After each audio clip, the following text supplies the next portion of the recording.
Good morning and welcome to Get Real America. I'm Bill Edwards. I'm Brittany Brown. Glad to have you aboard on this Tuesday morning, a little on the breezy side. There are no schools in session here in Chatham County and a lot of surrounding counties as well because of the heavy winds that have been predicted. They're also still predicting maybe chances of tornadoes here and there, but there's no city buses running, and that means that the DOT buses, any of the shuttle buses downtown or anything like that. So they've shut those down. A lot of offices are closed. So just be aware if you were planning to go somewhere today, or there was, you need to give them a call, see if they're still there. Yeah, very good idea. And, the other thing is maybe we should give Fani Willis a call, huh? Yeah. I think the governor ought to call her and ask her where she's working next week. Yeah, she definitely should not be a DA here in the state of Georgia. Yeah, we'll be talking about that. Beth Maggioroni is going to be joining us, who has thrown her hat into the ring for the Senate seat in Georgia that's now held by Dr. Ben Watson, who we talked to yesterday. Yeah, so jumping into the Fani Willis stuff, it's interesting how all of this stuff all of a sudden starts to come to light when people start investigating what the heck is going on in this office. Yeah, if we, it's great to be a Democrat, and also be nice if we had a real news media in this country. Yes, well, they were talking about it last night on the Jesse Waters show, and this is what he had to say about it.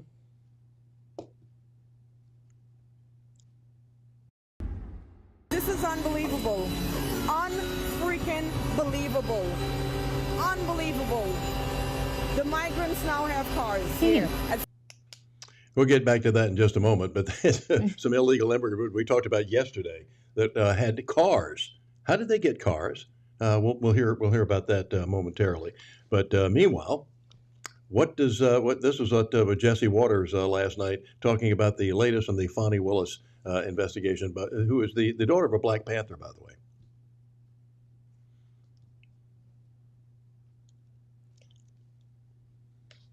Clip 18. So we'll have that for you in just a second.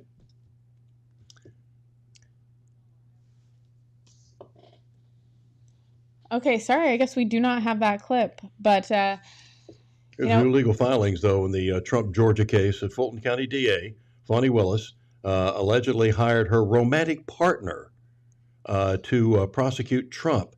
He also allegedly paid for lavish vacations that he took with Willis. Remember all the lavish vacations that they started talking about with Judge Clarence Thomas? Yeah. And how bad that was? Well, look at this. Fulton County funds were being used, and the law firm that received over $650,000. And what also was, what were you speaking about earlier, as we were talking about just when we were going on the air, that Ms. Willis had a conversation with the White House for some reason. It actually was not the White House. It was this prosecutor that actually was... and got paid $4,000. Nathan J. Wade. Yeah, he was paid $4,000 and spent 8 hours at the White House on November 18th, 2022, which is very odd. And the other thing about this is apparently they were traveling a lot together, and maybe it makes sense if you're going to D.C. or New York. There's some pending investigations, right. But when you're going on cruise lines with on vacation on Norwegian and Royal Caribbean cruises. I think that there's some interesting things here. She, she's... Any cruise lines go through Atlanta? No, they do not. That's what I thought. Not only that, I think it's weird to go on a cruise with someone that you've appointed to prosecute the biggest case probably in Fulton County against the president and 18 other defendants. And I'm just not really sure what they're going to do to combat this because, let's see, she has paid $654,000 of taxpayer money since January 2022 to act as a special prosecutor. So that's how much this attorney Wade has been making. That's a lot of money in 1 year, and that's taxpayer funds. Yeah. So let's see. And she directly authorized the compensation, which I do think is also very interesting. So she is a Democrat, so she is very corrupt. Yeah, that's And Mary McCann Hybrider says conflict of interest, racketeering, past time to remove Willis. Absolutely. We'll see if the legislature does anything. They are in session right now, so I don't know if this will come up.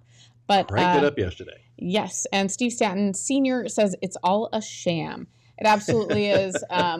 You think? That's the other thing, though. You need people that are good at investigating, because I don't really know how this information came about, but it's someone doing a lot of digging and doing a lot of FOIA requests, asking for information from the county and where the money has gone and who's been paid for what. So I do think someone's done a lot of good journalism here, and it could be the Trump team, honestly. So I have not seen where they originally were able to come up with this information, but I do think it's pretty groundbreaking, especially when you look at how much damage Fani Willis has created, especially for the state of Georgia. We're going to be in the limelight again all of 2024, and this case also does not help that. So it'll be interesting to see how it goes, Bill. Yeah, I can't wait. But we'll see that whether or not this woman is going to step down, or if Governor Kemp is going to make the phone call. And let's make a conference call. Well, I think it would be the AG that would have to do something to her. Right. So that would be Chris Carr. So if you're listening, please do something about Fani Willis. And the obsession with Trump does not stop there, Bill. We have the New Yorker releasing this cover yesterday, which is just appalling. It's unbelievable. We showed you yesterday one of the most hideous commercials I have ever seen in my life. Yeah. And this piece of crap is unbelievable. The Fuhrer would be pleased. That's all I can say. Well, I think this eventually will become worth a lot of money in the future. So get yourself a copy. Yeah, it's really disgusting. Yeah. So it's just pathetic what they are trying to do to destroy this guy, and it just shows you how deep the deep state really is. That we've let this go for way too long. We've sat by and say it's not going to happen in America, and it's happening in America. We're in a police state. There's no two ways about it. We sure are, especially with them now going after everyone that was at January 6th, whether you were hope you didn't watch it at on the Capitol or not. You might be getting arrested. It's kind of wild how far they're going to go with this. Yeah. And Mary McCann Hybrider said this is disgraceful. It absolutely is. But here's the other thing. I think it also is a testament to how much of a threat Donald Trump is to what's happening in Washington, D.C. and what's happening in our country. I will tell you, when I go to the gym in the morning, all of the TVs, CNN, MSNBC, and it's all indoctrination, Bill. And I feel bad that these people are continuing to watch these stations that are lying to them. Yeah, I was hoping that they would start putting on at least Newsmax or One News, Fox, whatever it is, rather than these communist outlets that are continuing to broadcast this bilge. And how these people can live with themselves is beyond my comprehension. You know, it must be the money, Bill. The money must be good. Yeah, for sure. And Christy Maud said, sensationalist reporting, infuriating. Absolutely. I think that they're going to continue this. I think this will ramp up throughout 2024. I think we will have probably one of the craziest years in since I've been alive. I don't know. It might top any years that you've been alive too. We'll see. Yeah, I think so. I don't ever remember it being this crazy. And I remember talking about important elections and this, that, and the other, and whether or not I was disgusted that we reelected Bill Clinton when we put Bill Clinton up to begin with, and to get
and the Democrat convention, and whatever happened, it went a little long, but he got called on the Tonight Show, and he came on, he played his saxophone and things of that nature, and he just, all of a sudden he was in the spotlight, young, nice looking guy, and so he gets elected, and unfortunately gets reelected, but I think that's when it goes back there. But this is how it happens, and these people, they appoint all these bureaucrats, and these are these unelected, faceless people that we know that come up with all these regulations and everything else, and all this stuff infiltrates, and the communists that were here after World War II, because we were allied with Russia during that war. We had a lot of spies that were in this country, and they figured out how they were going to destroy the country by getting involved in education, politics, the ministry, and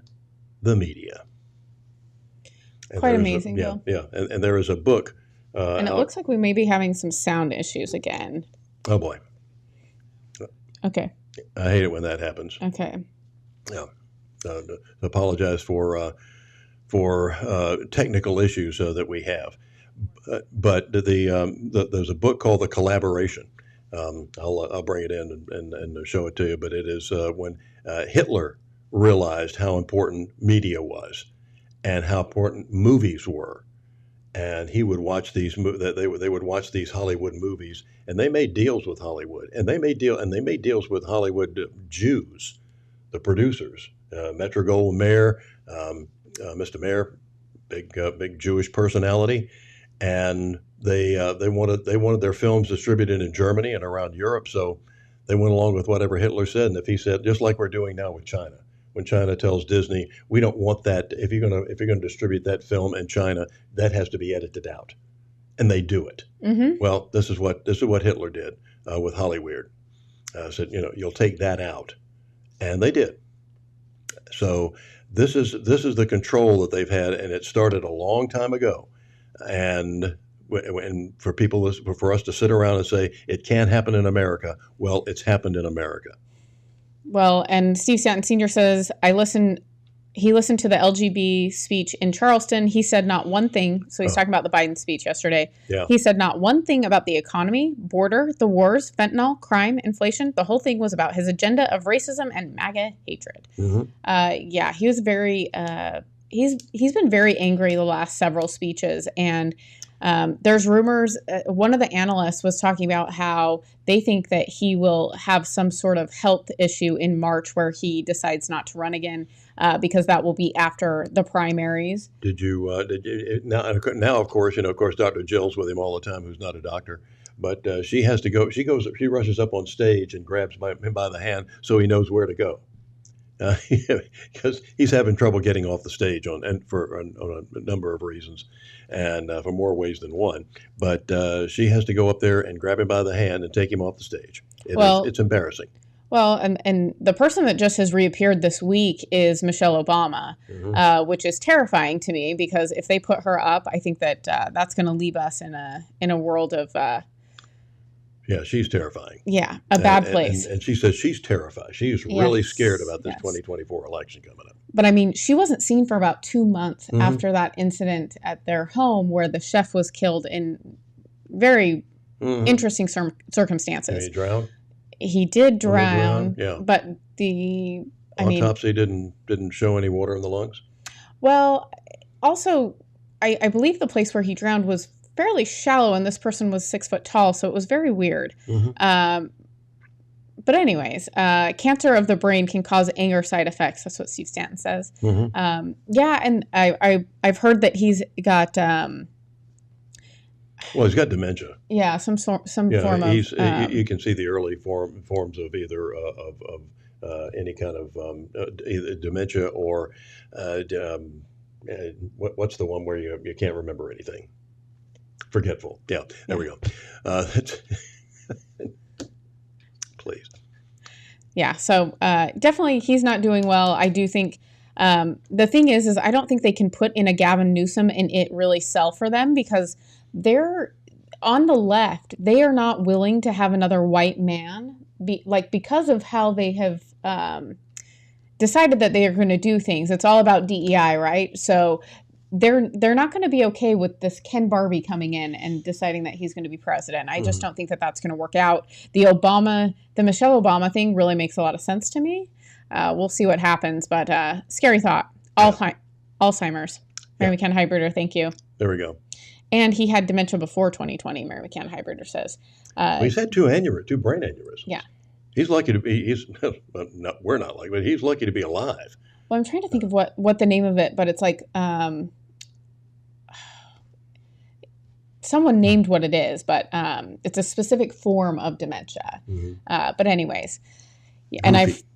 Goofy. Yeah. That's what it is. It starts with an L. I'm trying to think of what it is, but I'll look it up on the break.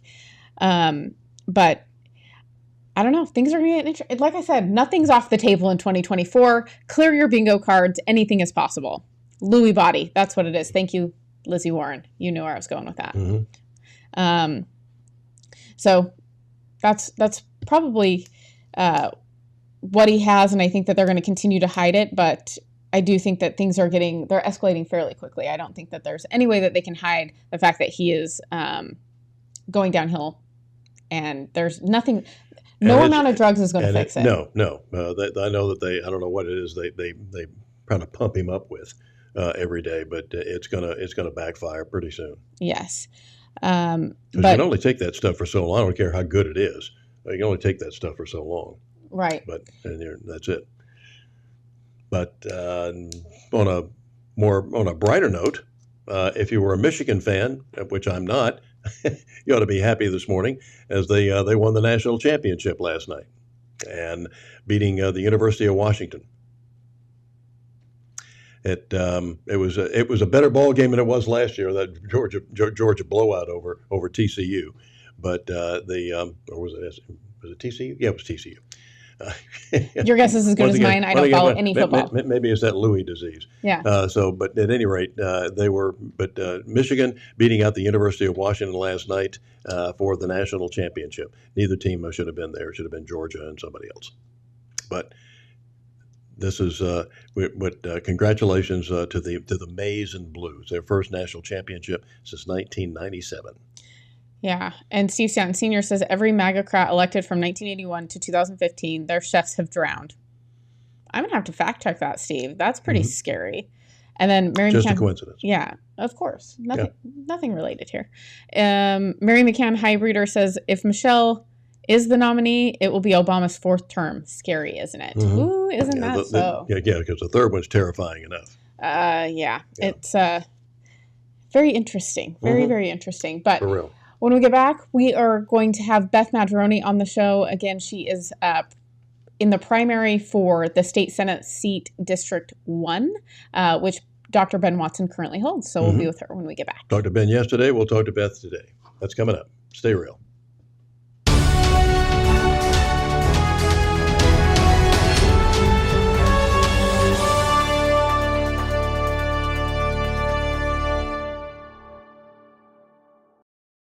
Serving the Savannah area with the power of the Shield since 1934. With personal insurance, employee benefits, and business insurance.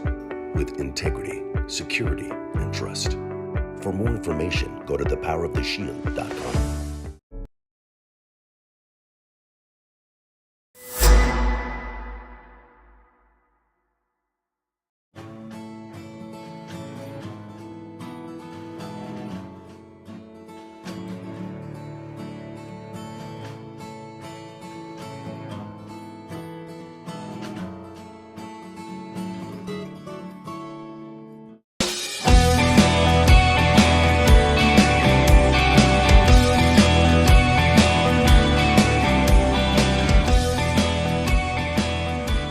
Welcome back to Get Real America, and it is a pleasure to have Beth Maggioroni in here with us, and she has decided to throw her hat into the ring. She has been active politically here in Chatham County and Savannah for the last few years, and when I was doing my radio show, she was on with us several times with school board issues and things of that nature. And Beth, how's that going? Are we seeing any progress? With the school board? Yeah. Yes, I'm very encouraged with the new school board superintendent. I like her style. She has a good lens. Literacy is her number one priority. She likes critical thinking skills. She has a good vision for the future of the school system. Oh. Don't talk to Bill, talk to the camera. Oh, really? Oh, okay. Oh, okay. Yeah, otherwise we just get your side face the whole time, so just talk to the camera. Okay. I know it's awkward, but... Okay, so just talk at me. How to move the system forward, which is so critical for students, but also for our business community. We want businesses to continue to come to Savannah. And a lot of that, when you're moving families to be part of those businesses, you have to be cognizant.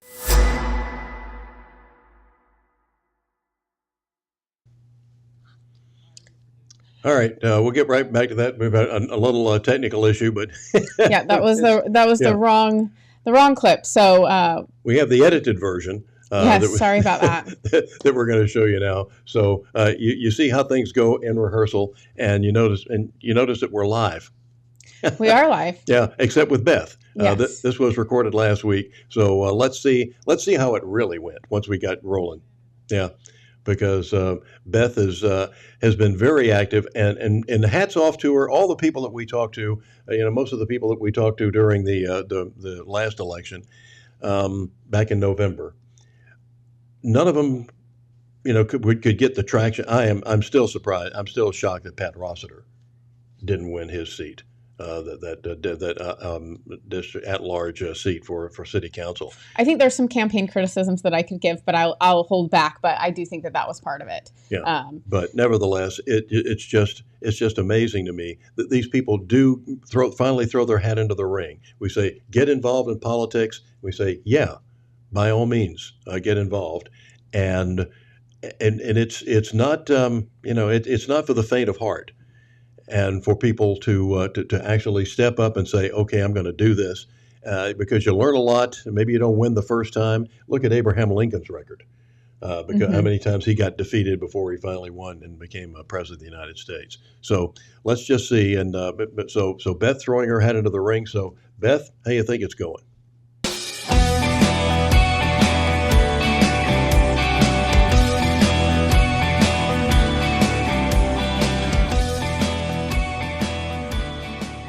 Get Real America, and it is a pleasure to have Beth Maggioroni in here with us, and she has decided to throw her hat into the ring. She has been active politically here in Chatham County and Savannah for the last few years, and when I was doing my radio show, she was on with us several times with school board issues and things of that nature.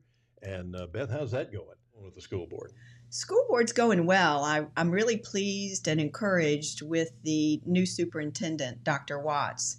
She has a great vision for the school system. She has a great philosophy on how to be a leader. Her philosophy revolves around listen, learn, and lead. And I think that listening piece is very, very critical. And so also her top priority is literacy and she sees it as a civil right for all students, and critical thinking skills. So I believe we're headed in the right direction. It will take time, and we all need to be patient, but I'm very encouraged. Well, good. There was a great article about her in the Connect just recently, and it turned to the fact that she lost her sister to drugs or something like that. It was a kind of a very tragic story, and that's what really inspired her to make the world better, or to make our kids better. You can see that in her heart. I mean, her heart comes through with the way she is interacting with the system and the time she's taking to make sure what the needs are and how to move the system forward, which is so critical for students, but also for our business community. We want businesses to continue to come to Savannah. And a lot of that, when you're moving families to be part of those businesses, you have to be cognizant of your school system and the ranking that it has, so that we draw more businesses to our area. Well, we always tell people, Beth, to get involved in politics and to throw your hat into the ring. Boy, you've gone. You're kind of going for the gold here. You're going to state senate, and what's the running up in sort of an intra battle going against Dr. Ben Watson, who's been there for a while and very popular. Yes. Well, in all candor, Bill, this was not on my retirement bucket list. However, Mallory Staples, who's affiliated with the State Freedom Caucus Network for Georgia, that's the state version of the U.S. House Freedom Caucus. She reached out to me a while ago and said, "Hey, Beth, there are some political action committees, some PACs, who are interested in having an opponent for Dr. Watson. And here was the surprise part, and we'd like for you to be the candidate to do that." So I took a deep breath and I said, well, I'm going to have to think about that. And so I took a long time to think it through. I decided it gave me a more extensive platform for those issues that I've already been championing in the Savannah, Chatham County area. And so I thought that was an advantage. It gave me a bigger audience. And I decided that this was the path that God wanted me to take. So here I am. So what's been the reaction? Because like we said, Ben's been there a long time. He's a very popular. He's been reelected overwhelmingly every time. I don't think he's really had a major challenge yet. He is a 5-time incumbent, and he's never had a primary challenger in his 5 runs. So I will be the first. And I'm in favor of term limits. I appreciate Dr. Watson's service of many years in the House and in the Senate. However, I'm in favor of term limits because I think a new lens on a district is important at certain junctures in time. And so now's the time for a new lens on District 1. One of the things that I think that we're concerned about all this transgender garbage that's going around now, and that I can't believe that I'm a frustrated thoracic surgeon, okay, and I can't imagine operating on a child and essentially mutilating them. We cannot correct what God has made, all right, and you are that sex and that for a reason, and it's not a mistake. It's not you haven't been misdiagnosed when you come out of the womb. This is just a lot of this woke crap that we're having to put up with now, and Ben doesn't sound like he's been standing up to that to that side of the aisle. Last year, there was a bill that was ended up in the Health and Human Services Committee, of which Ben is the chair, and the bill was written to ban puberty blockers, cross-sex hormones, and sexual surgery to change one's gender. All 3 of those. That's the way the bill was written, and Ben was uncomfortable, it appears, with the puberty blocker piece, so he insisted that the puberty blockers be maintained. And again, just to qualify, they were going to ban these for minors. We're not talking about adults. Adults can make whatever decisions they want to make regarding their body. That's their right to do that. But for minors, it is inappropriate for that gravity of a decision to be made. So that was the piece that was concerning to me, and I spoke with Ben about it. And as somebody who has a master's in pharmacy, I mentioned that there were no long-term studies on the effects of puberty blockers on children who start them. And so without any long-term studies, they should be banned until a child has grown to at least 18 to be able to make an adult decision about what to do with his body or her body.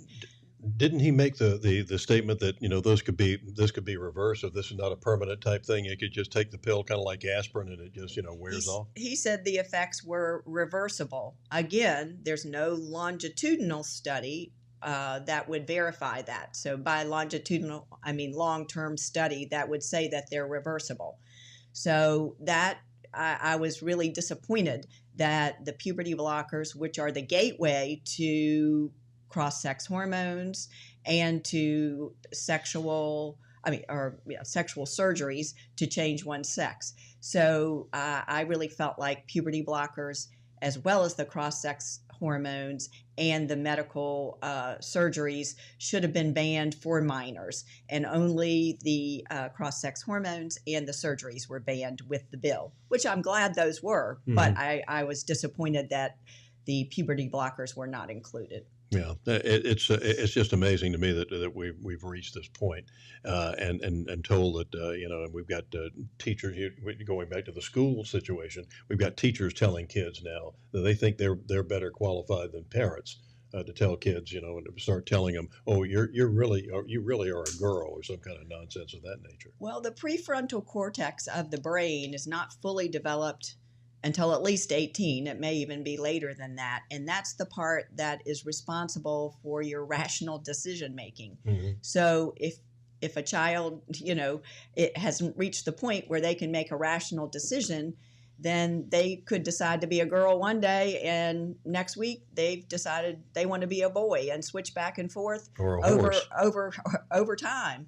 And we have so many young adults now who are detransitioning. You hear a lot about detransitioners like Chloe Cole, and they have regretted their decisions. Like, she had a mastectomy at 16 years of age, and by the time she was 18, she's like, oh my gosh, what did I do? And again, her brain was not developed enough to make that choice. As far as what adults do, that's on them. They get to make that choice, and that your medical freedom is something that is protected by the Constitution. That is that's why we have drinking age and driving age and military service age and all that sort of thing. And Beth, what is we talk about election integrity so much right now, and how people are worried about. In fact, we've just did a show last week concerning going back to paper ballots, and we'd really like to get rid of early voting, but let's take it one step at a time. But the paper ballot thing and the honesty of our elections, they say something like 60% of Georgians don't trust our election system right now. Election integrity is non-negotiable. I mean, it has to be there for people to exercise one of their most sacred rights, which is to vote for your choice to represent you in office. And my efforts in that area have led me to be the only citizen, at least, and perhaps the only citizen ever, but at least in recent history, to take a case in front of the Chatham County Grand Jury. So my efforts in this area have been extensive, and I definitely think we need hand-marked, hand-counted paper ballots. Now, this would be paper ballots 2.0, not paper ballots like they used to have. Everybody goes, oh, you want to go back to the paper ballots with the box on the table and anybody can go in the box. No, we've come a long ways in sophistication. We could use currency paper so that we know that the paper that the ballots are on is legitimate. There are lots of things, just like our digital world has become much more sophisticated. We could make paper ballots equally as sophisticated. And that's what I'm asking for, is not paper ballots like we used to have years ago, but I call it paper ballots 2.0. With the currency paper, they're hand marked, they're hand counted, and I think that's the way to go. Well, you give us your platform, because you want to take over. You'd like to get this position. What do you want people to know about your platform, and how you might even differ from Ben, even on the puberty blockers or whatever? Right. Well, my platform revolves around Chatham County values that I've been standing up for. I've been in the trenches for 3 years, and those areas would be restoring education, would be safeguarding election integrity, ensuring medical freedom, and protecting our constitutional rights. As far as education goes, I have been following, I follow George Washington Carver's viewpoint on education. He says education is the golden key to freedom. Mm-hmm. And our education has been replaced by indoctrination, which actually erases our freedoms. And it also sets up our youth to resent our conservative values. So I want to return to quality education, which would revolve around literacy, critical thinking skills, and moving forward with conservative values and protecting parental rights and children's rights within the school system. Well, we're heavily into shameless self-promotion, Beth, so tell people where they can go to find out more information and to make a donation or whatever they want to do to get involved with your campaign. My website is Beth for Georgia. I'm also on Twitter, or X as it's called now, at Liz Mazzaroni. And my Facebook page is Beth for Georgia. Very good. All right, Beth, thanks for coming in, and good luck on the campaign trail. Don't be a stranger. Thank you. All right. I've enjoyed it. All right, we'll be right back.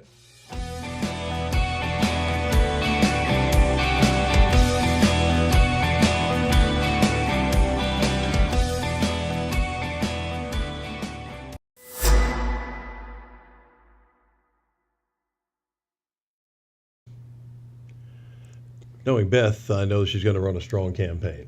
Yes, absolutely. And Steve Stanton Sr. says, tolerating this is evil. It's clear child abuse, says Mary McCann Hybrider, talking about the transgender surgeries and all the stuff being pushed on the children. That's one of the top 5, says Steve Stanton. And Mary McCann Hybrider says no QR codes. And Steve Stanton Sr., Ben is probably watching. You've had 14 years to do something. What have you done? Well, we'll let you know if we hear from Ben on that one. Thanks, Steve. We'll be back in he's promised, of course, to be on with us and take Zoom calls and things of that nature during the legislative session. He's up in Atlanta now. The legislative session started yesterday, so it is in full swing. And we'll have some highlights for you coming up during the session as well. Let you know what's going on, the important pieces of legislation that we think are critical to moving our country and our state forward. By the way, just as someone who wanted to be a surgeon for so many years, I cannot. Whatever happened to the Hippocratic Oath? What is the prime directive of any doctor? First, do no harm. And that was even something that they grappled with when we started transplants. Of if somebody donates a kidney, there was a worry in the medical profession. We're operating on somebody who's healthy. To take a kidney from somebody, there's nothing wrong with them. What if we hurt them? And that was a big discussion. Now I cannot believe it that any doctor would actually perform a sex change operation. I'm sorry. I mean, they could, like as I told Ben, if they had offered me $1 million, if I were a surgeon now, and they had offered me $1 million an operation, clear profit, I wouldn't pick up the scalpel. I'd tell them to stick it where the sun don't shine. Yeah, I think culturally we've moved in a direction that's very dangerous, and I think that the colleges have helped with that. I think that medicine has definitely changed, and the education of medicine has changed vastly in the last 15 to 20 years. So I think that has a lot to do with it. Hope that's not happening at our Mercer Medical School right up the street from us. Yeah, and Steve Stanton Sr. says now it supports the WHO or quit practicing medicine. So there's probably some truth to that. But when we get back, we'll be talking about what's going on with these illegal immigrants, huh? Yeah, for sure. It seems like we just can't get enough of them.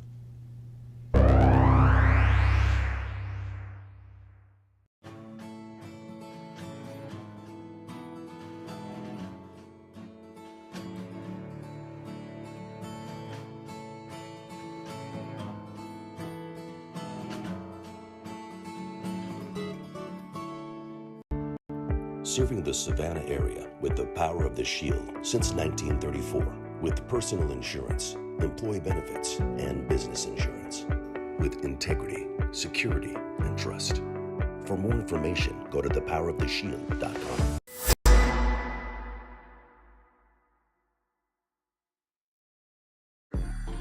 I'm an ex-drug dealer, and I'll be your sub today.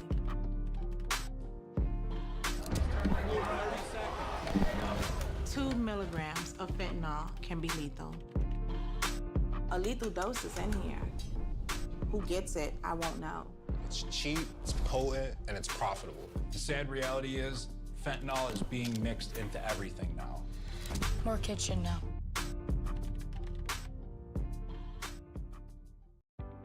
When you're looking to buy a business or sell a business, the experts at Best Business Brokers have you covered.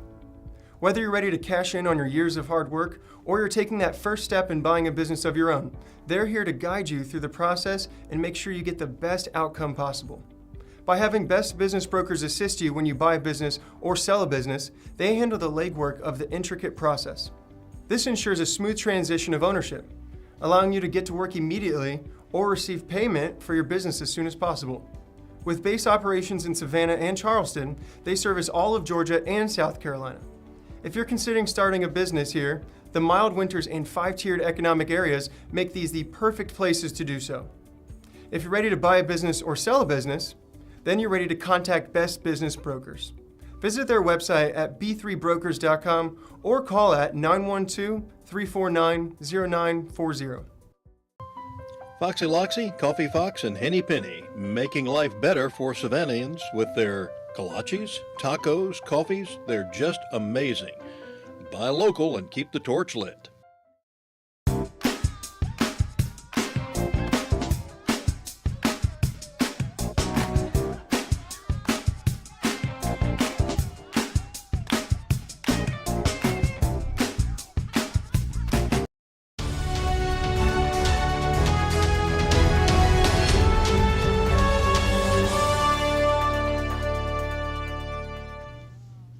Welcome back to Get Real America. I'm Bill Edwards. I'm Brittany Brown. Glad to have you aboard on this Tuesday. A little bit on the breezy side. School is out.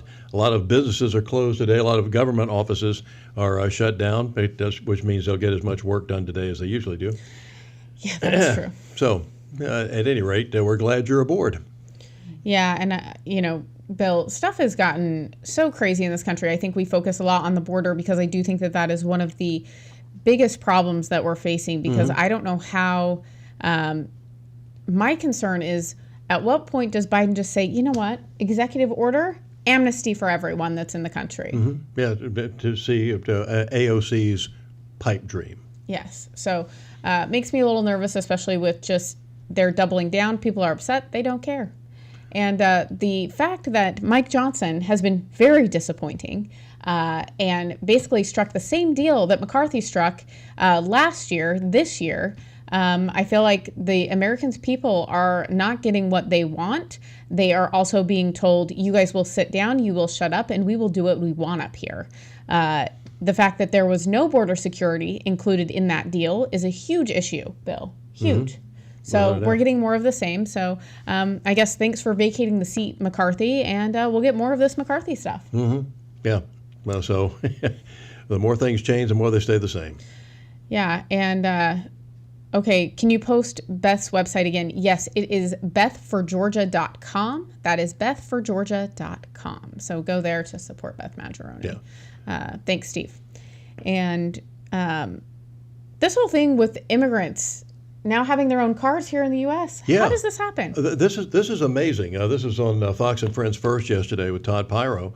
And he's talking to, and this is a Democrat he's talking to, a New York City or a New York alderwoman, a councilwoman. And she was upset with what she saw when she found out illegal aliens were getting cars. This is unbelievable. Unfreaking believable. Unbelievable. The migrants now have cars here at Floyd Bennett Field. Unbelievable is right. A Democrat New York lawmaker sharing this video of cars actually belonging to New York migrants being towed from the tent shelter where they are staying. This video was also taken in the same area where migrants were seen going door to door asking residents for money. New York Assemblywoman Jamie Williams recorded that video, and she joins me now. Assemblywoman Williams, walk us through in a little bit more detail what you saw. Good morning. So I got there. It was filled with 5 cars, 1 truck. And as soon as the Parks Police called the tow trucks, as soon as the tow trucks arrived on the scene, we saw the migrants running out of the tents, saying that it was the vehicles had belonged to them. Actually, one of the migrants had a title in his hand. That was just really concerning. Where did they get these vehicles from? And it seems like they're having more resources than the average American. So, you know, we deserve answers. Our taxpayers deserve answers. It's not right. That is the $64,000 question. Have you gotten any answers as to where these migrants got these vehicles in the first place? We have not gotten any responses from anyone whatsoever, and this morning we'll be working on that. But as of right now, nothing. And as you can see, no registration, no license plate, no inspection, 5 cars, 1 truck. Wow. Through 2023, New York City has reported spending nearly $2.6 billion on the migrant crisis. Mayor Eric Adams expecting the city to spend over $12 billion on the migrant crisis by the summer of 2025. That's next summer. What do you say to constituents who are working 2 to 3 jobs just to survive in and around this area and paying taxes so that can happen in their neighborhood? That's not right. It's 100% not right. It's an abuse of taxpayers' dollars. Every American, tax-paying American, need to know what's going on. There needs to be more transparency. And let's take it a little bit further with the Biden administration, who have turned a blind eye to this national crisis.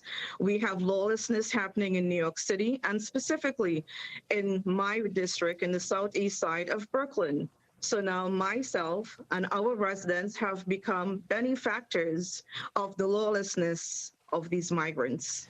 You're a Democrat. It seems like this issue is becoming more and more bipartisan, with the exception, like you mentioned, of the Biden administration.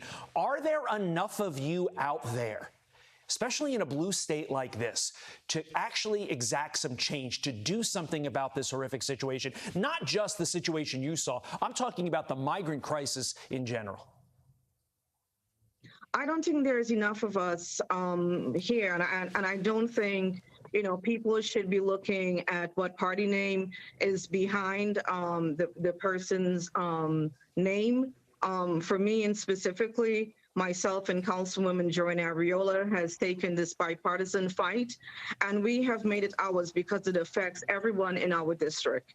And I don't know why people are afraid to step up to the plate, but we need to do this sooner than later. We owe it to each and every tax-paying American.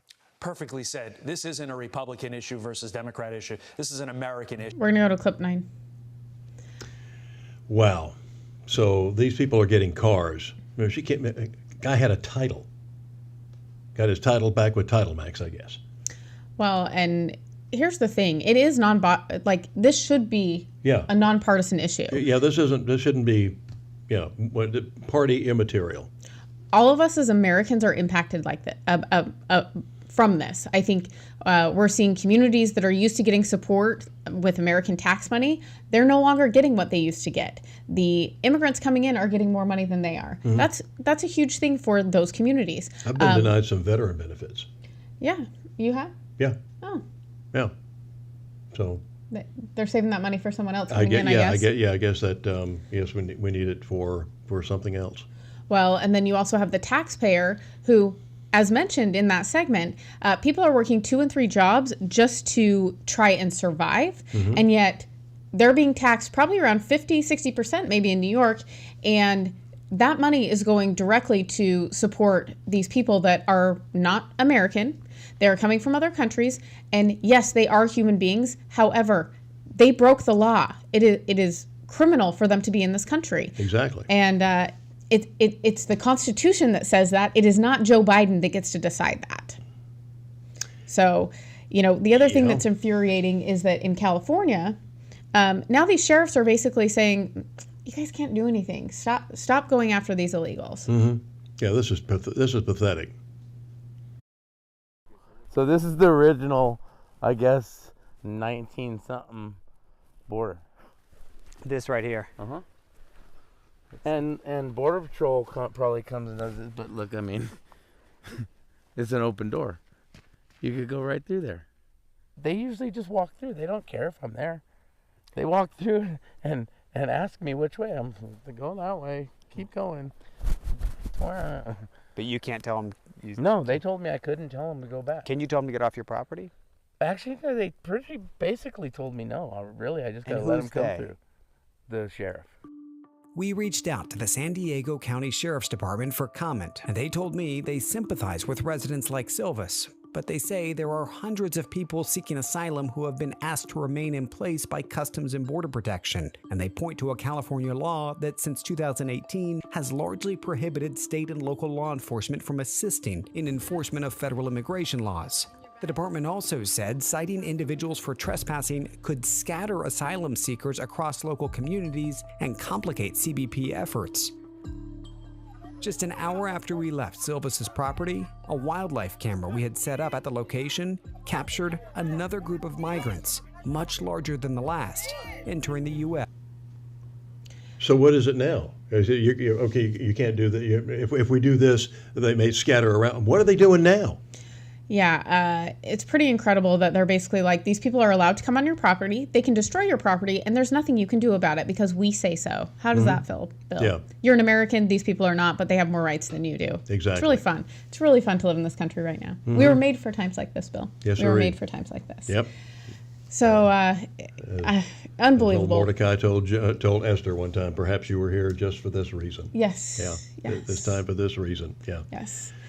Well, and something exciting happening here locally. The Mighty 8th Air Force Museum, always something lovely to go out and see. Well, I'll tell you, this is one of the great war museums in the world, and right here in Pooler, and it's just an amazing place. And yesterday they just got another a big recognition and award and honor. All right, thank you, Dave. Well, the National Museum of the Mighty 8th Air Force in Pooler is now a federally recognized museum of national importance. Our Ethan Stamp spoke to the museum's president about what this honor means. A moment of joy for many, many people. The Museum of Mighty 8th, located in Pooler, has been around for nearly 3 decades, and now it is receiving some recognition from Congress. It is officially the United States National Museum for the Mighty 8th Air Force. This comes by way of the 2024 National Defense Authorization Act, which was signed into law by President Biden last month. Today, the museum held a press conference to officially announce this recent distinction. Scott Lair, Mighty 8th's president and CEO, telling me this was a multi-year effort for the museum in receiving such an acknowledgement. The recognition and the elite company in which the museum will find itself with the congressional designation, the national recognition that this museum so richly deserves. He says this designation has allowed him to reflect on all those who put their lives on the line during World War II. I thought first of all the veterans who helped to establish this museum almost 30 years ago.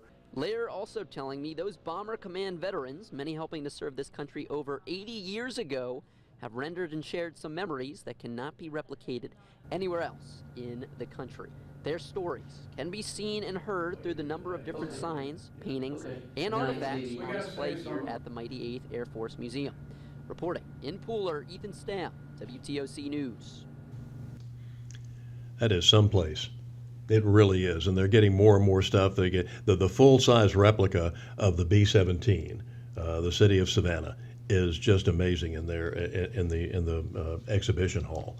And when I was a kid putting together models of World War II airplanes, and we thought these were really, really big planes for the era they were, of course. And for a B-17 to get 10 guys in this plane with tons of bombs and bullets and radio equipment and all the other stuff that goes along with it, it was an amazing feat to get this thing off the ground. Much less fly into a war zone and start taking flak from the enemy. And I had a chance several years ago, Brittany, to ride take a flight with these guys. So I go out to Savannah International, or go out to the old airport, and the B-17 is sitting there, and there's a G5 Gulfstream about a football field length away that dwarfed this thing. and I'm looking at this plane, how small it is, comparatively speaking. I said, and 10 guys got in this and flew, at 20 or 30,000 feet and with all these bombs and all this ammunition. And it's just amazing. But to go see this thing, you really get a great appreciation. So go fly the mission, by all means, and help support this museum, because it is really worth the time and the effort. Meanwhile, as we wrap it up today, we want to congratulate the University of Michigan. Hey, you know what? For winning the national championship. Hey, they get to win. They get to have a really awesome memory.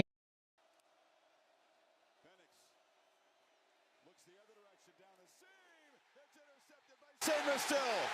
Mikey Sandra still has a couple of blockers. A convoy. Michigan set up inside the top. So that was an interception late in the game as Washington was trying to come back, but they never did. And Michigan winning it. And even though I'm not a big Jim Harbaugh fan, the coach, at least, he was asked at a press conference afterward, Brittany, what do you say about the rumors here that you might be going to the NFL or something? And he said, and I agree with him. I wish more coaches would say this, because last year, when they asked, the Georgia coach, do you think there'll be a three-peat? Can we enjoy this one? And he told him last night, he said, can I just settle back and relax and appreciate this, their first national championship since 1997?